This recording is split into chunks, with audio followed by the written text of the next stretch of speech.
안녕하세요. 이어서 목회학 11번째 강의 시작하도록 하겠습니다.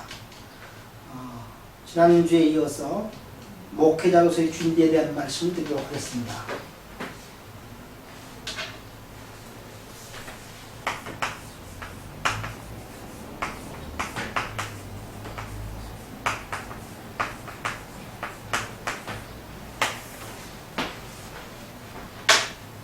목회자가 목회 사역을 잘 감당하려면 충분한 준비가 필요합니다. 하나님은 준비된 자를 쓰시기 때문에 준비를 완벽히 한다면 하나님은 훌륭한 목회를 할 수 있도록 그렇게 역사하실 것입니다. 그러므로 목회자는 먼저 준비하는 일에 최선을 다해야 할 것입니다. 그렇다면 목회자로서의 준비의 가장 기본이 뭐냐? 그 첫째는 목회에 대한 소명의식이 분명해야 합니다. 쉽게 말씀드리면 하나님이 나를 부르셨다고 하는 그 확신과 뜨거움이 있어야 된다는 말씀이에요.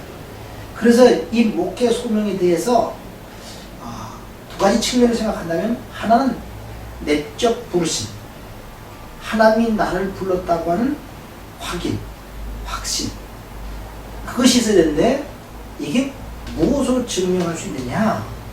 내 마음속에 영혼을 사랑하는 마음이 있느냐? 또 하나, 육체적으로나 정신적으로나 고난을 겪으면서도 하나님의 일을 한다는 즐거움이 매일 나의 삶 속에 있는가?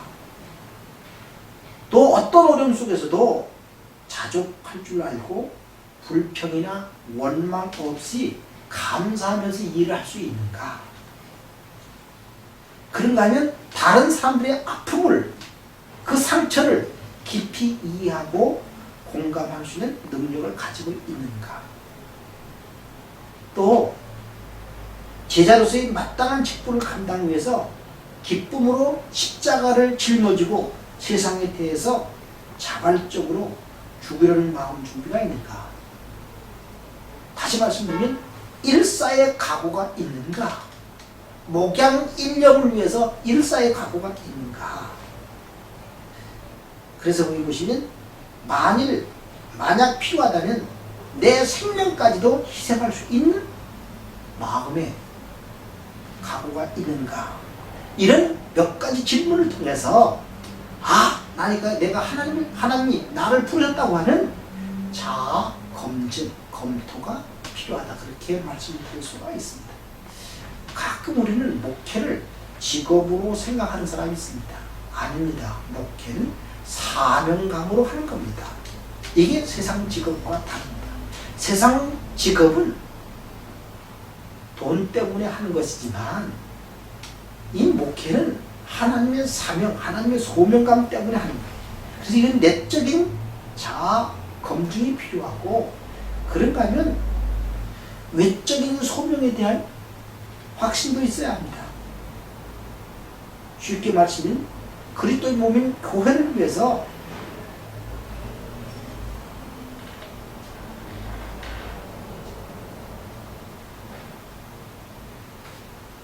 목회자로서 합당한가 스스로 시험하고 평가함으로써 부르시면 검토를 확증할 수도 있습니다. 그렇게 해서 목회적 직무를 감당해서 사도의 전통을 계승한 전체 교회의 도움을 받을 수도 있는 겁니다. 그래서 적어도 목회자로서의 준비 그 첫째가 뭐냐? 소명에 대한 자기 검증이라 그렇게 볼 수가 있습니다. 목사로 나를 부르셨다고 하는 이런 분명한 확신이 없다면 목회의 첫걸음도 조심하지 않으면 안 되겠다, 그렇게 생각이 됩니다. 그 다음에 목회자로서의 준비 가운데 하나 보면 안수입니다. 하나님이 목회자로 쓰시기 위해서 목사 안수를 허락하시는데, 그 목사 안수가 필요한 이유가 뭐냐? 그건 바로 목회자로서의 은사를 받는 것이고, 그 은사를 받았다고 공중이나 하나님 앞에 의식을 통해서 인정을 받는 것이 목사 안수 예식이라 그렇게 볼 수가 있습니다. 그래서 안수를 통해서 내적인 은혜와 외적인 행위가 결합해서 그래서 내적 실체는 하나님의 은총을 영접하는 것이고 외적 사건을 기도와 함께 손을 머리에 얹음으로 안수 예식을 거행하게 되는 겁니다. 이렇게 안수를 받는 것은 목회자가 일생에 목사 안수는 한 번뿐입니다. 왜냐하면 하나님이 내게 목사의 귀중한 직분을 맡기신 것이 두 번씩 되어진 것이 아니기 때문입니다. 이렇게 안수 예식을 행하는 이유가 뭐냐? 그 이유는 안수를 통해서 레위 족속들이 직무를 감당하기 위해서 다른 집파 사람들과 성별되는 것, 그 성별의 의미가 있고, 그리고 이 예식을 통해서 사명을 부여하는 기회가 됩니다. 그 대표적인 예로 모세가 여호수아에게 안수함으로 후계자의 귀한 사명을 넘겨주는 모습을 봅니다. 그런가 하면 이 안수를 통해서 히브리 전통으로 축복이나 간구, 헌물과 희생을 드릴 때 또는 병 고칠 때 개인의 성직 사명을 공중 앞에 공식적으로 부여할 때 상징적으로 사용되었던 것인데, 이렇게 모든 사람들 앞에 이렇게 보여줌으로 해서 그가 안수받은 인물이다, 하나님께로부터 이제 귀한 직분을 받은 자라, 그렇게 공식적인 의미를 보여주고 있는 것이라 볼 수가 있습니다. 이러한 예식은 유대인의 개념에서 나왔고, 이것이 바로 예수님께서도 12사도와 70인들에게 안수를 통해서 귀한 삶을 감당할 수 있도록 그렇게 맡겨주셨던 것을 보게 됩니다. 이제 이어지는 거 한번 보면, 이 목회자가 안수를 받고 목사가 되는데, 이 목사의 직임을 볼 것 같으면 참 천사도 흠모하는 귀중한 직분이지만, 우리는 목회자이기 전에 냉정히 말씀드리면 한 인간임을 우리가 알아야 됩니다. 그래서 인간으로서의 목사, 이건 바로 가장 기본이 되는 인격과 봉사라, 그렇게 볼 수가 있습니다. 그래서 목회자로서의 준비 가운데 인간으로서의 목사는 무엇보다도 훌륭한 인격을 갖춘 사람이 되어야 된다고 하는 거예요. 아마 이게 목회 강의 시간에 계속 이어지는 거예요. 훌륭한 인격과 덕성을 갖춰야 된다는 것은 끊임없이 이어지는 거예요. 어떻게 보면 여러분들이 너무 많이 거론되어서 또 그 얘기냐 할지 모르지만, 이건 반복적으로 계속 지속적으로 얘기되는 얘기가 뭐냐면, 목회자로서의 준비 가운데 인간으로서의 목사는 인격과 덕성이 너무나 중요합니다. 목사가 영적 지도자가 된다고 하는 것은 지성이나 학문의 탁월함만으로 되는 게 아닙니다. 덕스러운 인격에 의해서 존경받는 지도자가 된다고 하는 거죠. 그래서 목사는 지적이나 학문적으로도 탁월하게 되겠지만, 그것이 전부인 것처럼 교만해지면 안 되는 거예요. 무엇보다도 덕스러운 인격을 통해서 사람을 감화시킬 수 있어야, 그래야 훌륭한 목회자가 될 수가 있는 겁니다. 그런가 하면 인간으로서의 목사는 헌신의 정신을 조금 더 잊지 않으면 안 돼요. 적어도 하나님 앞에 자기를 드린다, 헌신이라고 하는 이 분명한 자기 고백이나 자기 결단이 없으면 목회자로서의 첫 발을 내딛기가 쉽지 않다, 그렇게 볼 수가 있습니다. 적어도 성경이 우리 가르쳐주는 헌신의 정신, 성경이 우리 가르쳐주는 그런 삶과 그런 모습들이 성도들에게, 교인들에게 많은 감동을 줄 수가 있는 겁니다.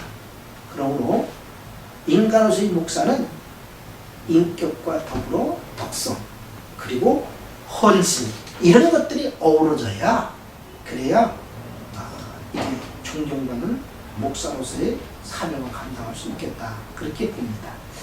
그 다음에 목회자의 자질에서 우리가 빼놓을 수 없는 것이 있습니다. 그게 뭐냐면 목사와 목사의 목회에 있어서 목사의 가정이에요. 여러분, 세상의 직업은 자신을 뽑아준 직장에 뽑힌 사람만 가서 열심히 일하면 한 달 일한 대로 수고했다고 봉급을 받아서, 그래서 자기 생계도 유지하고 직장에도 자기가 가진 기술이라든지 능력을 가지고 직장에 도움을 줄 수가 있습니다. 그러나 목회자는 목회자만이 목회의 현장에서 고고하게 고군분투한다고 되는 게 아니고, 목사의 가정 전체가 목회자의 삶의 모습의 단면을 보여주지 않으면 성도들, 교인들이 신뢰하지 않는다고 하는데 문제가 있는 거예요. 그래서 목사의 가정은 적어도 목사 자신이 한 아내의 남편으로서 무엇보다도 자기 가정에 여러 가지를 잘 이끌어가지 않으면, 그러면 덕을 세울 수가 없습니다.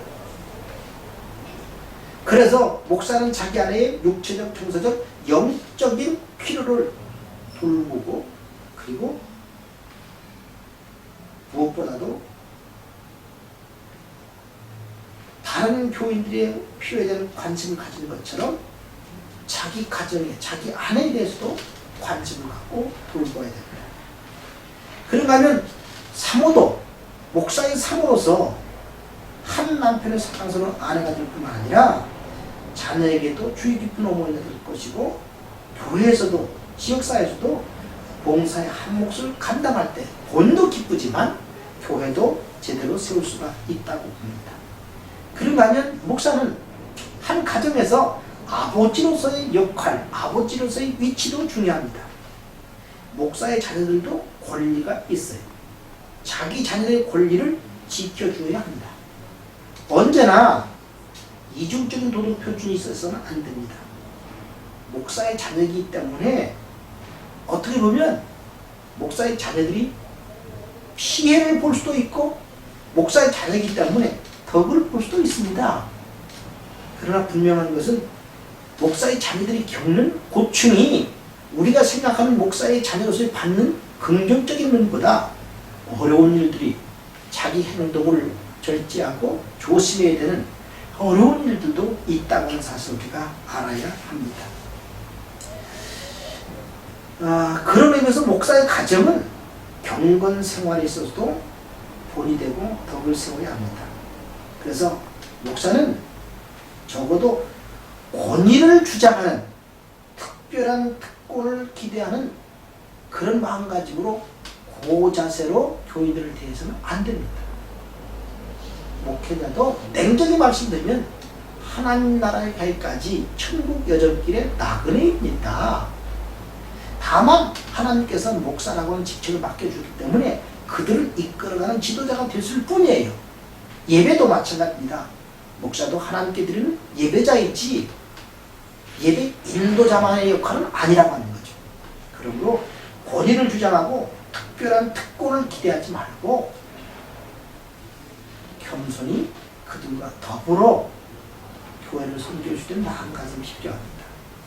그런가 하면 목사는 신령한 지도자라고 하는 것 때문에 가끔 다른 사람들의 의견이나 판단에 대해서 자기가 너무 옳다고 하는 주장, 자기만이 전부라고 하는 생각, 이런 것들은 좀 자제해서 어떻게 보면 하나님과 함께하고자 하는, 하나님 뜻에 맞춰가려고 하는 이런 태도가 중요하지 않겠는가 생각을 합니다. 아울러 목회자들이 범하는 것 가운데 하나가 뭐냐면 때로는 목회자의 생활이 가난하기 때문에 특별한 도움이나 선물을 받아야 된다고 하는 생각, 이 의타 정신은 결코 바람직하지 않다. 그렇게 말씀을 드릴 수 있습니다. 또 목회자가 가정에서 가정 예배를 통해서 온 가정이 경건한 삶을 하는 것이 필요해요. 사도행전 10장의 말씀을 가이사라에 이탈리아 군대에 백부장이 있었어요. 근데 이 사람이 얼마나 믿음이 좋았던지 하나님을 경외하고 그리고 백성을 많이 구제하고 기도하는 사람이었다고 성경은 말씀해요. 이탈리아 내에 백부장이 그 경건함 때문에 베드로를 모시다가 가정 부흥을 하면서 성령 충만을 받게 되는 모습들을 봅니다. 목회자는 가정 예배를 통해서 경건 생활을 교인들에게도 보여줄 수 있어야 합니다. 아울러 목회자는 윤리 생활에 있어도 본이 되어야 합니다. 동료 목사의 관계에서도 신뢰가 필요하고 존경이 필요합니다. 그래서 어떻게 보면 가까이 있는 목회자들에게 인정받는 사람이 진짜 목회자가 아니겠는가. 가장 가까이 있는 사람이 인정할 수 없다면 그 사람은 진정한 목회자로 볼 수는 없다고 그렇게 말씀드릴 수가 있습니다. 그러려면 성도들과의 그 관계가 중요합니다. 만일 목회자가 교회라고 하는 목회 현장이 없다면 목회자만이 존재해서는 목회를 불가능하죠. 그래서 목사는 성도들과의 끊임없는 관계를 통해서 목회를 계속해가고 있는 겁니다. 그래서 이 성도들 관계에서 윤리적으로 도덕적으로 깨끗함도 대단히 중요합니다. 무엇보다 이성적으로 깨끗하고 물질적으로 깨끗한 말과 행실에 본이 되어서 덕을 세우는 이런 성도들과의 관계가 이게 좋아야 그게 목표로 잘 되는 거예요. 그래서 목사는 윤리적 생활에 있어서 흠잡힐 때가 없어야 합니다. 말이나 행동에 있어서 믿음에 있어서 정절에 있어서 성도들에게 걸림돌이 되어서는 안 되는 겁니다. 그런가 하면 목사는 사회와의 관계에서 즉 세상 사람들과의 관계에서도 윤리적이나 도덕적으로 비방을 듣는 사람이 아니라 칭송을 듣는 사람이에요. 사도행전 2장 말씀을 초대 예루살렘 교회의 특징은 백성들에게 세상 사람들에게 칭송을 듣는 사람들, 그 사람들이 예루살렘 교회의 교인들이었어요. 요즘은 안타까운 것은 욕먹는 것이 그리스도인이다. 세상에 손가락질 받는 것이 그리스도인이라고 볼 때 너무 마음이 아픕니다.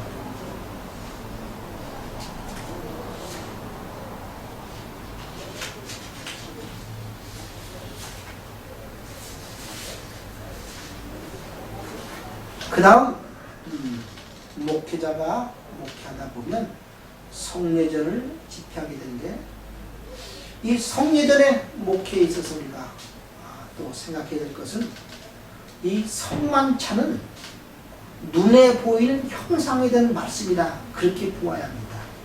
기독교 이전 히랍 전통에서 무스테리온의 말이 있는데 이건 비밀 또는 수수께끼를 지칭하는 말로 사용됐습니다. 이걸 나중에 라틴 작가들이 구별하다는 이런 말로 번역을 하게 됩니다. 신약 성경에서 무스테리온은 과거에 감춰졌으나 이제는 예수 그리스도 안에서 빛 가운데서 드러나 구원에 관한 하나님의 계획을 가르쳐서 이게 무스테리온이라 그렇게 얘기했습니다. 예수께서 잡히시기 전날 밤에 떡과 잔을 들어 축사하시고 제자들에게 떡을 떼어 나눠주시면 너희를 위하여 준비된 겁니다. 잔을 들어 축사하시고 그들에게 주시면서 너를 위해 흘릴 피다 그랬어요. 그래서 이 성만찬, 이 성례전 이거 보시면 세례, 성만찬 이런 것들 보면 전적으로 상징적인 의미가 많이 들어있음을 보게 돼요. 이 성례전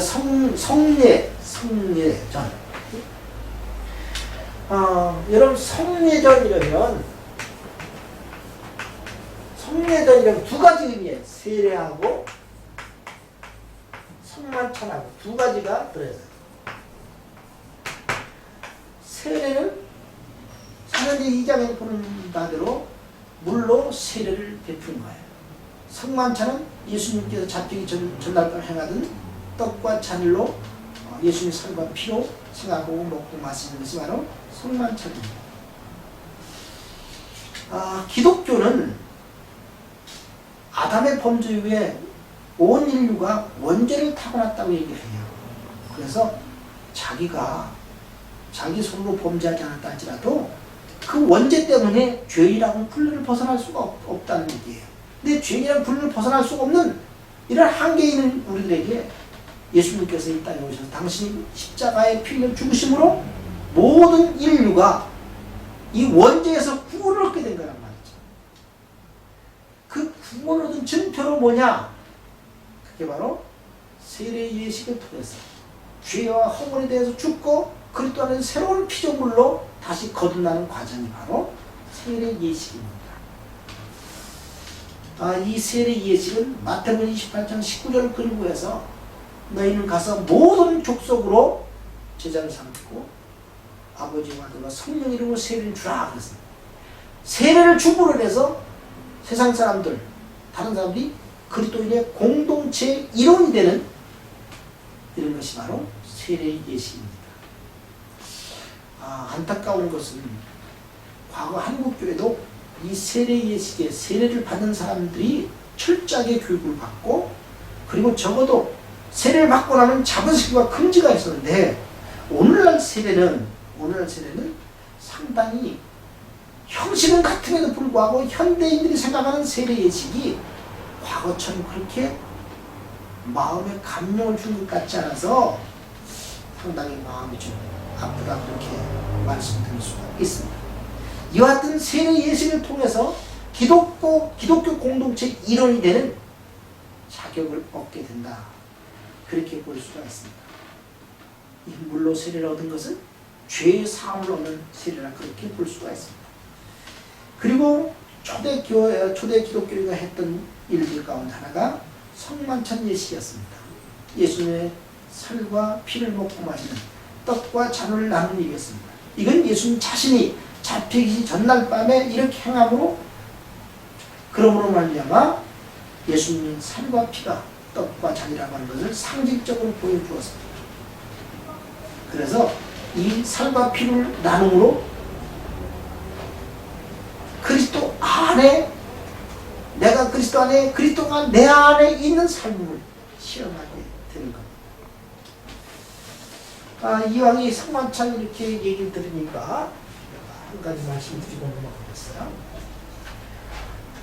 이 성만찬은 떡과 잔을 나누는 일인데 교파마다 약간씩 차이가 있습니다. 이 로마 카톨릭에서는 카톨릭 교회에서는 화채설이라고 해서 화채설은 뭐냐면 사제가 떡과 잔을 넣고 기도하면 이 떡과 잔이 즉 이 떡이 예수님의 살과 이 잔에 있는 포도주가 예수님의 피로 변한다. 예수님의 살과 피로 변한다고 믿는 것이 화채설이에요. 근데 우리가 떡과 잔을 놓고 기도했을 때 예수님의 살과 피로 눈에 보이게 달라집니까? 아니잖아요. 기도하고 나도 떡은 떡이요, 잔은 잔이죠.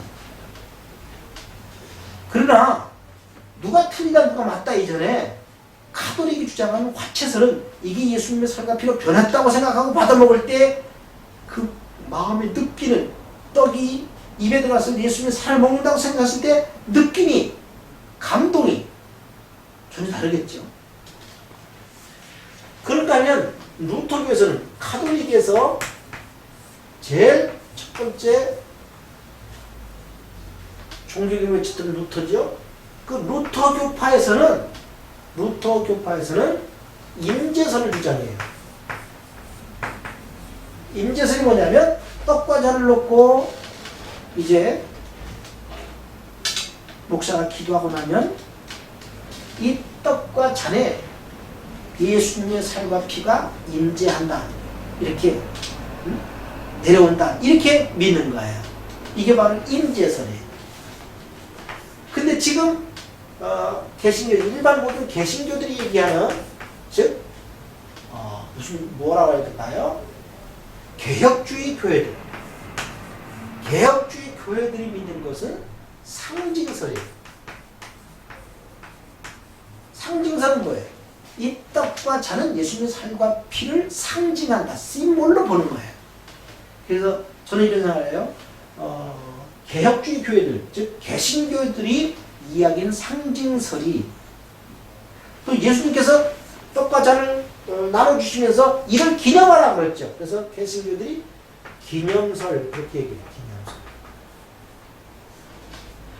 기념설. 적어도 우리가 성만찬을 대하면서 로마 카톨릭이 말하는 화채설, 루터교파가 얘기하는 임재설, 그리고 개혁교회들이 이야기하는, 개신교가 이야기하는 쉽게 말씀드리면 개혁교들이 얘기하는 상징설과 기념설에 대한 얘기를 드렸습니다.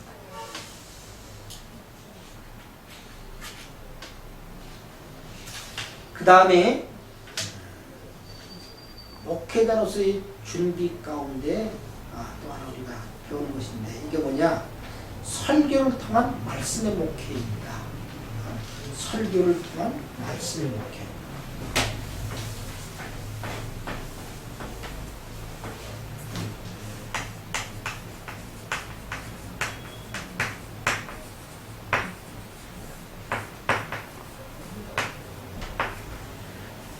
하나님은 입에서 말씀하시는 것이 아닙니다.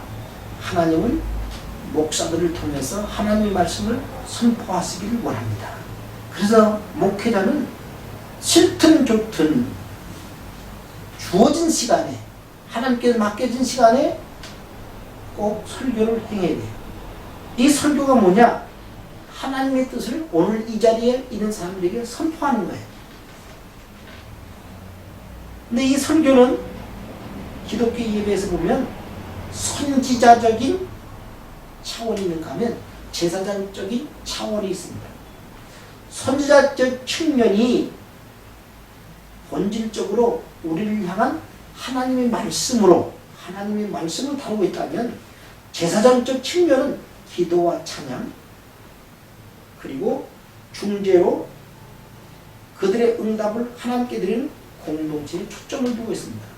다시 말씀드리면 위로부터 내리시는 말씀, 내려오는 말씀이 선지자적 측면의 말씀이라고 할 것 같으면 제사장 측면은 올려지는 기도와 찬양이라 그렇게 볼 수가 있습니다. 그래서 설교는 선지자적인 면을 강조하면서 하나님의 자기 계시의 말씀을 우리가 알아들을 수 있도록 알아들을 수 있는 말로 옮겨주는 것이 설교입니다.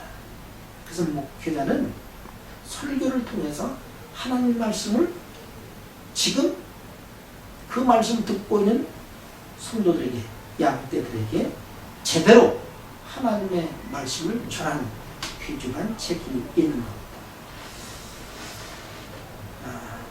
우리 설교의 대상을 거기 보시면 설교의 대상은 목양의 측면에서 보면 성도들이란 말이죠. 근데 이 청중들은 목회자가 어떤 말씀을 어떻게 전해서 얼마나 잘 듣게 되는가, 이게 대단한 중요해요. 여러분, 같은 재료를 가지고도 요리를 잘하는 사람이 있고 보통인 사람이 있고 아주 못하는 사람이 있어요. 그래, 설교도 같은 재료인 하나님의 말씀을 가지고 성령의 도우심을 통해서 사람들에게 엄청난 깨달음을 주고 은혜가 되게 하는 말씀 전하는 사람도 있는가 하면 그렇지 못한 사람도 있는 거예요. 이건 왜 그러냐? 말씀을 충분히 준비하고 묵상하고 그 속에서 깊은 진리를 캐어난 사람, 하나님 말씀의 보화를 캐어서 제대로 전달할 수 있어야, 그래야 그 설교가 듣는 성도들에게 은혜가 되는 거죠. 그래서 설교는 준비 못지않게 구현도 중요해, 표현도 중요한 말이죠. 내면서 이게 엄청 지적인 그런 몸을 갖고 있다 할지라도 표현되어지지 않아서, 표현이 제대로 되지 않아서 뜻이 전달되지 않는다면 그 설교는 가치 있는 설교라고는 볼 수가 없고, 더구나 잘한 설교라고 볼 수가 없는 거지. 그래서 목회자는 설교의 대상, 청중도 제대로 분석해야 되는 겁니다. 그리고 수사학적 측면에서 좀 더 쉽게 알아들을 수 있도록 잘 전달하는 것이 필요하다고 봅니다. 그 다음에 설교자로서의 설교 목표를 잘 하라고 할 것 같으면, 목회자는 하나님께서 자기에게 맡겨주신 설교를 가장 최고의 은사로 알게, 설교도 하나님께서 맡겨주신 성령의 은사 가운데 하나예요. 어떤 사람은 지혜의 말씀, 어떤 사람은 지식의 말씀, 이 말씀이 그렇게 소중해요. 그래서 설교는 은사일 뿐만 아니라 연구되고 개발될 수 있는 과학이기도 합니다. 다시 말씀드리면 하나님께로 받은 은혜, 그 은사예요. 근데 그것만 가지고 되는 게 아니라 열심히 연구하고 노력하고 그래요. 아까도 우리가 목회자의 자질 가운데 영적 자질, 지적 자질, 신체적 자질, 즉 건강의 자질이 필요하다고 말씀드렸는데, 그 지적 자질 가운데 우리가 학문적인 소질, 학문적인 그 소질을 충분히 갖춰야 된다고 하는 건 뭐냐면, 설교의 표현에서 내용을 제대로 전달할 수 있는 귀중한 무기가 되기 때문에. 그래서 설교는 은사일 뿐만 아니라 연구되고 개발되어야 될 과제이다. 그 다음에 거기 보면 설교의 형태와 내용이 있습니다. 설교의 형태와 내용은 설교의 핵심 또는 그 내용은 일치된다. 그러니까 쉽게 말하면 주제, 설교의 테마와 그 내용이 딱 맞아야 돼. 테마는 부활 정해놓고, 그리고 내용이 재림 설교한다면 되겠어? 아니죠. 그리고 주제, 테마에 맞추어서 내용도 흘러가야, 주제와 내용이 일치되어야, 그래서 설교의 핵심이 제대로 던질 수가 있죠. 요즘에는 원포인트 설교라고 해서 주제와 내용이 딱 부러져 하나 가지고 택해서 설교하는 경우가 많이 있습니다. 아마 요즘 새로운 설교 장르라 볼 수가 있습니다.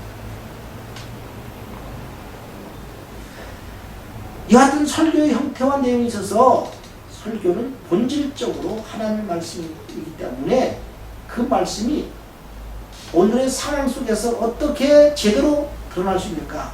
그래서 끊임없이 설교자는 그 설교의 내용을 오늘 여기에 설교를 듣고 있는 청중들에게 제대로 전할 수 있도록 최선의 방법을 강구해야 좋은 사역이다, 그렇게 볼 수가 있습니다. 아울러 이 설교는 처음부터 끝까지 일관성 내지는 통일성이 있어요. 설교가 처음 시작부터 끝까지 한 가지 요점, 한 가지 핵심 그 테마로 쭉 이어져 가지는 않아요. 그 설교는 통일성이 있어야 된다, 그런 얘기예요. 분명한 것은 설교가 25분, 30분 설교가 진행될지라도 설교의 흐름에서 가장 소중한 게 뭐냐면, 설교는 결국에 가서 예수 그리스도가 하나님의 아들이라 그거 증거하는 것이고, 예수 그리스도가 인류의 죄를 위해 십자가에 죽으셨다고 하는 거예요. 그리고 그분이 다시 사셨다고 하는 거예요. 그래서 설교는 그 핵심이 십자가와 부활이에요. 그게 하나님의 말씀으로 이 땅에 오신 성실사건으로 드러났던 하는 것. 아울러 설교는 그 권위가 스피커, 말하는 사람이 있지 않습니다. 선포하는 사람이 있지 않아요. 그 설교는 배우의 하나님 때문에 그 설교가 권위가 주어집니다. 혹여 설교자가 설교를 듣고 은혜 받았다는 사람들 때문에 내가 설교를 잘했다는 착각에 빠지면 안 돼.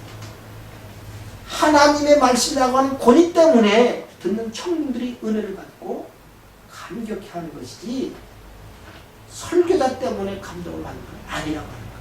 이게 주객이 전도됐어요. 그 다음에 목회의 자질에 있어서 또 지금까지 말씀드린 것 같이 목회자로서의 준비에 있어서 우리가 할 만한 목회는 가르치는 장로로서의 목회, 즉 가르치는 교육목회, 교육목회라는 것을 예수님께서 3년 동안 제자들에게 가르치면서 교육목회의 본을 보이시면서 스스로 교사로서 우리에게 본이 되셨습니다. 아까도 말씀드렸는데 목사는 어떤 사람이냐? 런너, 배우는 사람이라 그런 얘기했습니다. 아울러 우리가 알아야 될 게 있는데 목사는 배우는 사람일 뿐만 아니라 동시에 가르치는 사람이다. 그래서 목사는 많이 배워야 가르칠 수 있는 노가 나오는 거죠. 그래서 예수님은 수많은 사람들을 만나서 계속적으로 그들을 가르치고 교훈하고 책망하고 그들로 하여금 바른 삶을 살도록 계속적으로 고민했던 것을 보게 됩니다. 그래서 목회자는 가르치는 것, 이걸 소홀해서는 안 됩니다. 아울러 거기 보시면 제자들을 가르치신 예수님 모습을 보면서 우리가 배우는 거 있습니다. 그게 뭐냐면 예수님은 가르치되 실력 있는 제대로 된 가르침을 주었다는 거죠. 우리 주변에는 실력이 있음에도 불구하고 잘 못 가르치는 데 있는가 하면 실력도 없고 가르치지도 못하는 사람들이 있는 거예요. 실력이 없는데 가르치려고 하는 사람은 더더구나 어처구니없는 일이지만 실력이 있는데 테크닉이 부족해서 제대로 못 가르치면 안타까운 일이에요. 가장 바람직한 일이 뭐냐? 실력도 있고 가르치기도 잘하면 그야말로 금상첨화의 목회자라고 이렇게 볼 수가 있어요. 그래서 설교는 하나님의 말씀을 선포하는 캐리그마인 동시에 하나님의 말씀은 교육적인 효과로 나타납니다. 그래서 교회가 가지고 있는 기본적인 사명이 뭐냐? 교회가 해야 될 일이 뭐냐? 예배의 사명, 예배의 사명, 교육의 사명, 예배의 사명이 뭐냐? 선교의 사명, 봉사의 사명. 이런 교회의 사명들이 있어요. 그래서 적어도 잘 가르치는 장로, 잘 가르치는 목사가 되려면 실력을 많이 갖춰요. 저는 이런 생각을 해요. 목회자의 한편의 설교는 그 사람이 지나온 모든 일생을 담고 있다, 그렇게 보는 거예요. 그만큼 설교 한편이 중요한 거예요. 그래서 목회자는 잘 가르치려고 한다면 실력, 내면색의 실력을 자꾸 쌓아야 돼요. 배우기를 싫어하는 사람은 목회자로서 실패한 인생. 냉정히 말씀드리면 열심히 배워야 자신의 성장, 성숙도 도움이 되지만 다른 사람들에도 유익을 줄 수 있는 거예요. 자기가 성숙하지 않으면, 성장하지 않으면 줄 거가 없다는 거예요. 그리고 교회 학교의 목회적 인도가 있습니다. 목회자는 유치부, 유년부, 초등부, 중고등부, 청년부를 좀 이렇게 돌아보면서 그들의 영혼을 좀 생각해서 바른 진리 가운데 인도하려고 애를 써야 합니다. 그 가장 첫 출발이 뭐냐면 교회 학교 학생들을 잘 하나님 말씀으로 양육하고 하나님 말씀을 키우는 것 너무 중요하다고 봅니다.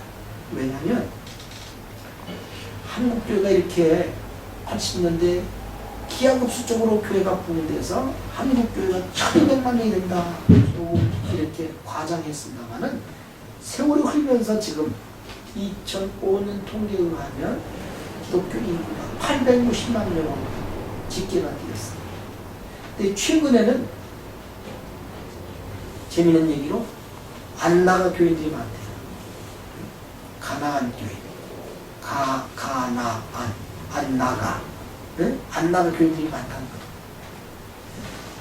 근데 교회학교 출신들 가운데서 이미 한국 교회는 교회의 직분자들의 위치가 얼마나 많이 차지하고 있는지. 그래서 교회 학교가 그만큼 중요해요.